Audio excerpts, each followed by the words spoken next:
Bonjour, bonsoir, shalom frères et sœurs, que l'Éternel nous soit à tous favorable et sans exception, car nous sommes de lui, ses enfants. D'ailleurs, il est venu dans ce monde pour ses enfants, pour ce monde. Merci infiniment Seigneur éternel, Dieu Tout-Puissant, de la grâce que tu nous fais de ces matins, de cette journée que tu nous as donnée gratuitement. Nous n'avons rien fait pour mériter cela. Merci infiniment Seigneur éternel pour le renouvellement du souffle de vie. Et merci à vous aussi, frères et sœurs, d'être là avec votre frère à partager son amour, partager la parole, connaître davantage la volonté de Dieu. Vraiment que Dieu vous soit favorable. Toi aussi, mon frère, ma sœur, nouveau parmi nous, que l'Éternel te soit favorable. La Bible nous recommande de faire les bonnes actions, les bonnes œuvres. Faites-les car telle est notre mission. Nous sommes appelés pour faire des bonnes actions. Que l'Éternel nous soit favorable pour cela. Alors, frères et sœurs, nous avons un thème à partager aujourd'hui. Ce thème est rien d'autre. Apocalypse 5, verset 3, qui est le titre nous dit que contient les livres et qui il est. Donc, Apocalypse 5, verset 3, que contient les livres et qui il est. Qui il est qui? Les livres. Donc, c'est bien de ça que nous allons partager tout au long de cette émission.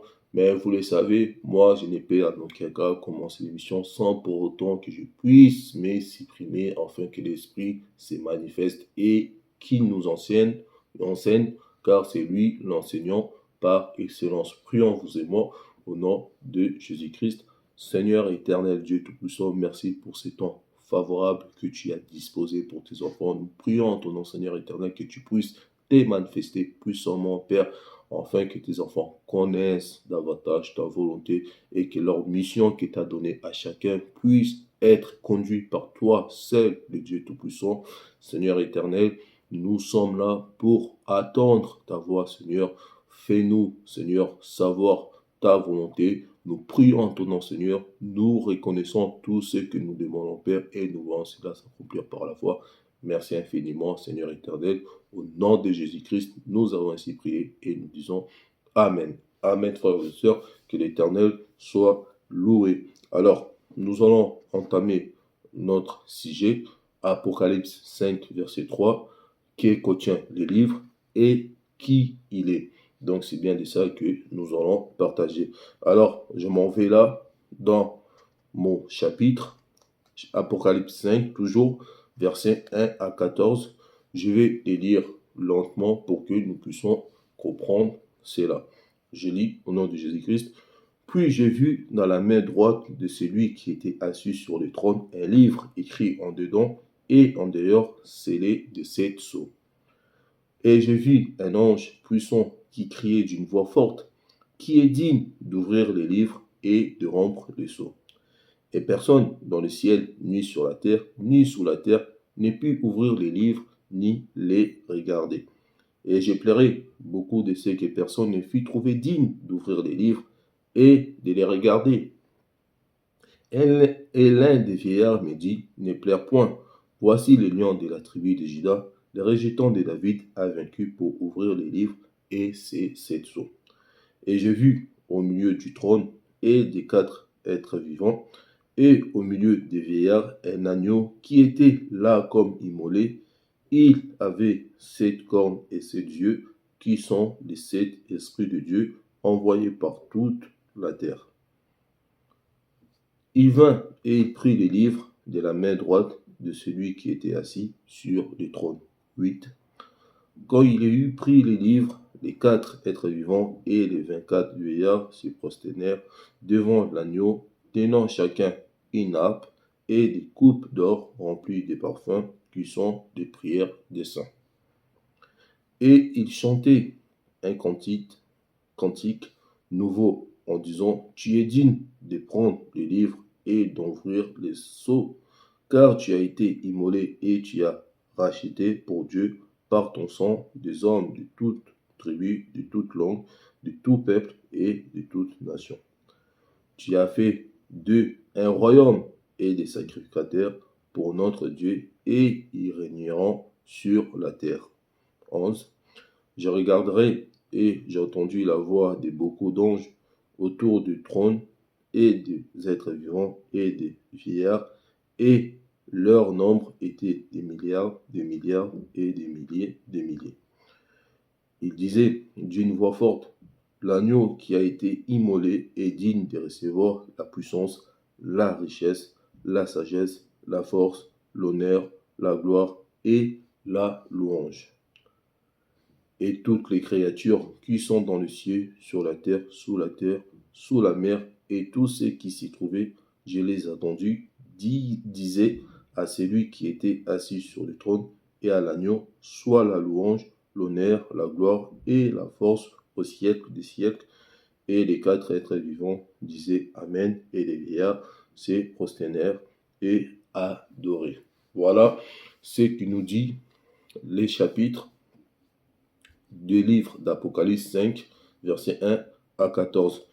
Voilà. Bien aimé, maintenant, notre titre, c'est que contient ces livres que les lions des tribus de Juda étaient prêts à ouvrir, que l'agneau était prêt à ouvrir, que contient ces livres, et qu'il est.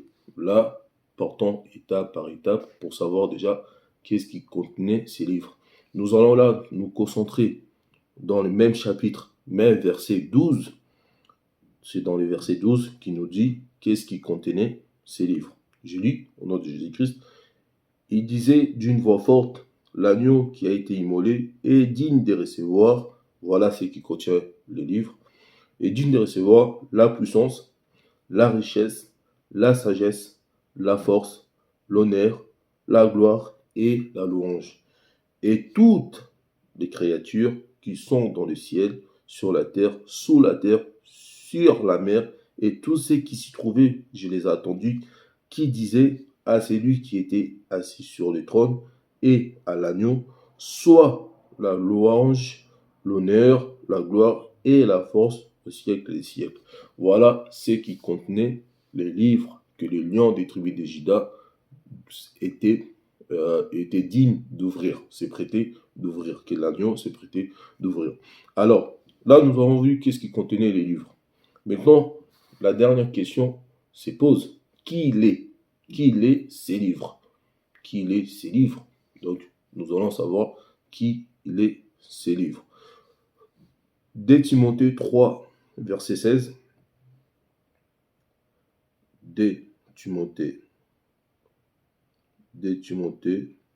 3, verset 16, qui nous dit la Bible. 3, verset 16. Je lis au nom de Jésus-Christ. Toute écriture est inspirée de Dieu et utile pour enseigner, pour convaincre, pour corriger, pour instruire dans la justice. Ah, qui est ces livres?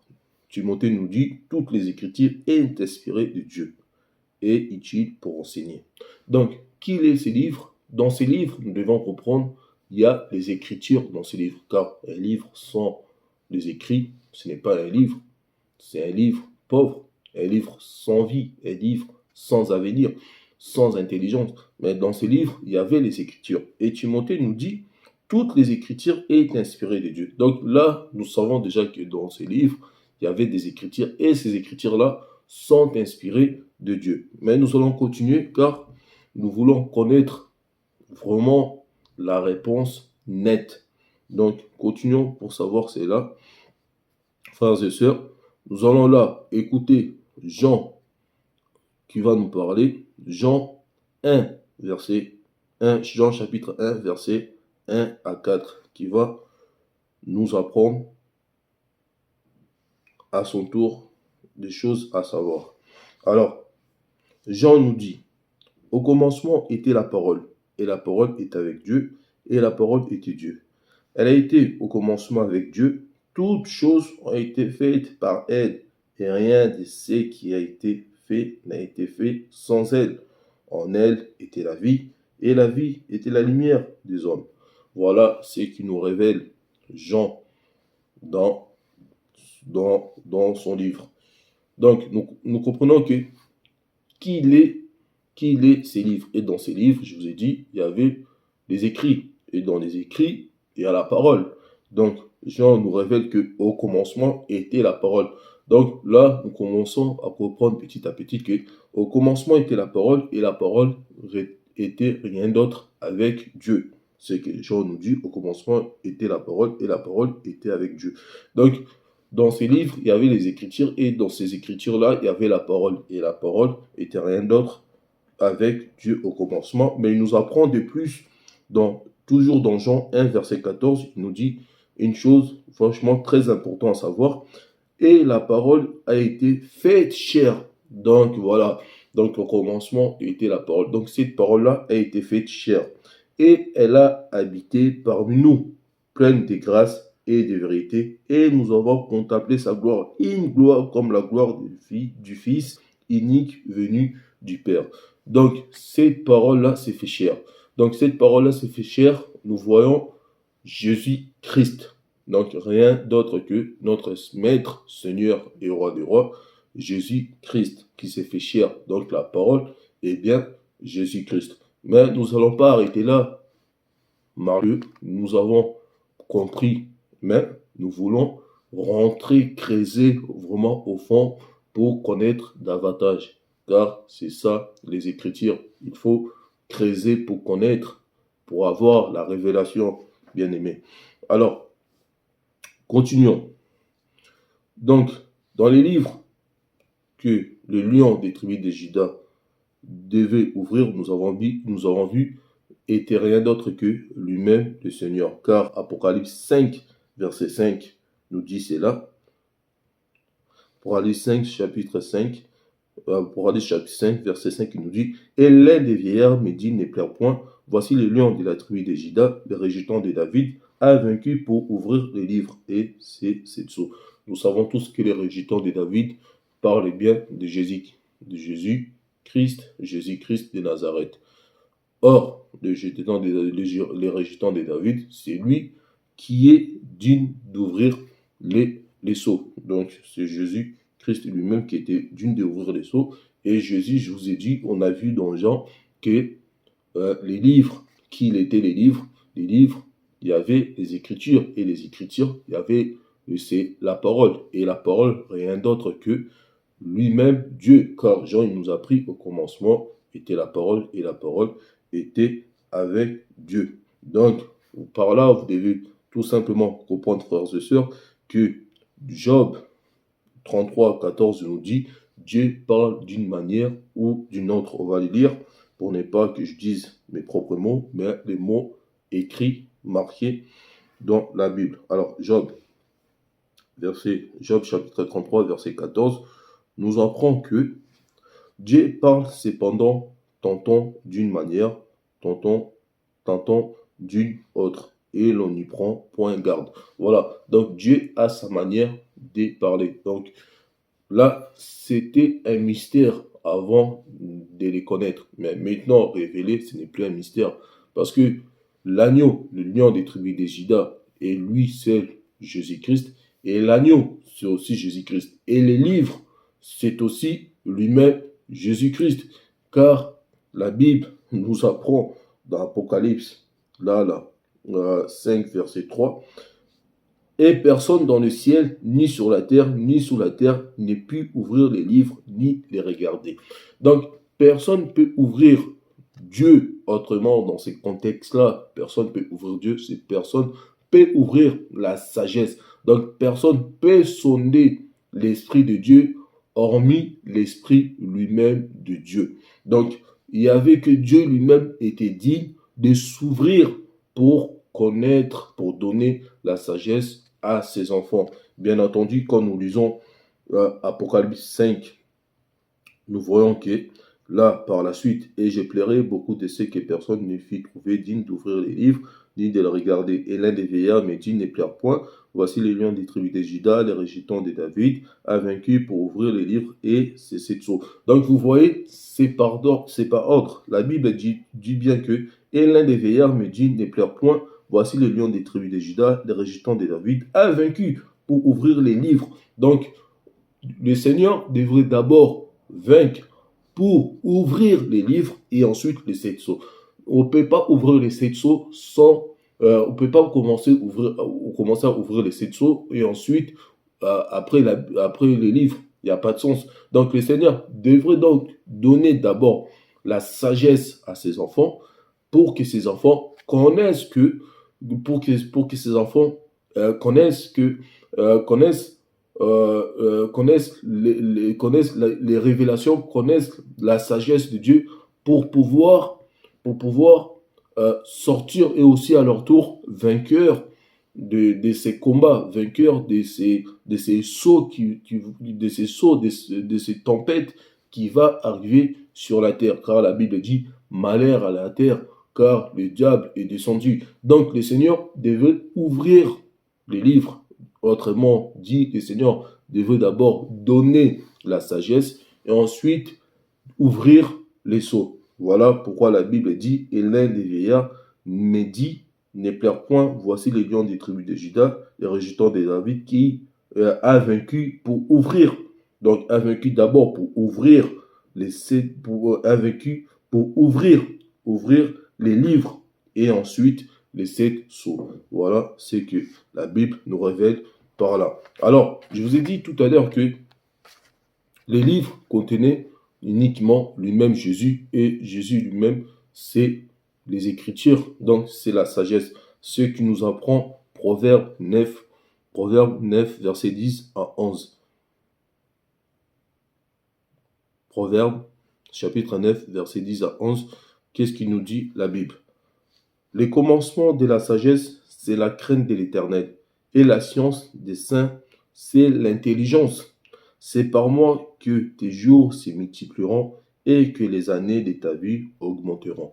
Donc voilà, le commencement de la sagesse, c'est la crainte de l'Éternel. Et la crainte de l'Éternel, nous le savons tous, nous apprenons ça dans les Écritures. Et c'est dans les Écritures, autrement, je peux aussi dire, c'est dans la Bible que que tu te fortifies, que je me fortifie, que j'apprends la sagesse, l'intelligence, la crainte de l'Éternel dans ces Écritures en méditant. C'est là que je connais davantage la volonté, qu'est-ce que Dieu veut de moi, qu'est-ce que Dieu veut que je fasse dans cette vie. Donc voilà, les commencements de la sagesse, c'est la crainte de l'Éternel, et la science des saints, c'est l'intelligence. Donc, commencement, c'est bien de la sagesse de l'Éternel. Mais nous n'arrêtons pas par là, parce que nous voyons aussi lui-même, Dieu, il conseille, il donne les conseils, il oriente Josué à lui dire ceci. Josué 1. Alors, Josué chapitre 1, verset 8 à 9, qu'est-ce qu'il lui dit le Seigneur? Que ces livres de la loi ne s'éloignent point de ta bouche, médite-les jour et nuit, pour agir fidèlement selon tout ce qui est écrit, car c'est alors que tu auras du succès dans tes entreprises, c'est alors que tu réussiras. Donc, d'autre part, le Seigneur voulait juste lui dire à Josué que ces livres de la loi ne s'éloignent point de ta bouche. Donc, quels sont ces livres de la loi qui ne s'éloignent pas? Le Seigneur veut tout simplement lui dire que moi, je ne m'éloigne pas de toi. Et tu dois méditer jour et nuit, savoir davantage les choses que moi je vais, afin que tu réussisses dans ton entreprise, que tu aies du succès dans tes affaires. Verset 9, il nous dit, Josué 1, verset 9, il nous dit, ne t'ai-je pas donné cet ordre, fortifie-toi et prends courage, ne t'effraie point et ne t'épouvante point, car l'Éternel ton Dieu est avec toi dans tout ce que tu entreprendras. Donc, le livre de la vie est rien d'autre que lui-même, le Seigneur. Donc, le Seigneur, je vous ai dit, Job 33, verset 14, le Seigneur parle d'une manière, parle d'une autre. Donc, le Seigneur s'est qualifié lui-même en étant un livre. Donc, voilà, bien aimé, ce que le Seigneur voulait nous dire par Apocalypse, verset 5 à 3. Chapitre 5, verset 3, je voulais dire. Alors, voilà ce que le Seigneur voulait nous dire. Maintenant, le livre est ouvert. À quoi il nous sert? C'est ça la question qu'il faut se poser. Maintenant, le livre est ouvert. À quoi les livres nous servent? C'est là, bien aimé, nous allons voir ça dans Jérémie 33, verset 3, et nous allons nous arrêter là pour aujourd'hui. Nous allons revenir la semaine prochaine, si cela plaît à Dieu, pour venir révéler qu'est-ce que les livres nous servent, à quoi les livres nous servent. Donc, Jérémie 33, verset 3, la Bible dit ceci. Jérémie 33, verset 3, la Bible dit ceci. Invoque-moi et je te répondrai. Je t'annoncerai de grandes choses, des choses cachées que tu ne connais pas. Donc, Dieu nous dit de l'invoquer et nous montrer les choses cachées que nous ne sommes pas censés savoir. Donc, nous savons maintenant que contenaient les livres et nous savons maintenant qui est les livres et maintenant à quoi nous servent ces livres. Jérémie 33, verset 3, invoque-moi et je vous montrerai des choses que vous n'avez des choses cachées que vous ne connaissez point. Donc, la semaine prochaine, nous allons revenir pour parler de ces choses cachées que nous ne connaissons pas. Qu'est-ce que c'est ces choses et quelles sont ces choses cachées que nous devons savoir en invoquant notre maître, car nous devons connaître ces choses pour ne pas être dans manque de sagesse. Donc, nous devons connaître ces choses. Franchement, que Dieu vous soit à tous favorable, bien aimé, que l'Éternel nous préserve, que l'Éternel nous soit favorable pour la fin de la journée ou des soirées pour certains. Nous allons y revenir si cela plaît à Dieu. En attendant, je vous dis, passez une excellente journée dans la main du Seigneur. Merci à vous tous et je vous dis à bientôt. Au revoir.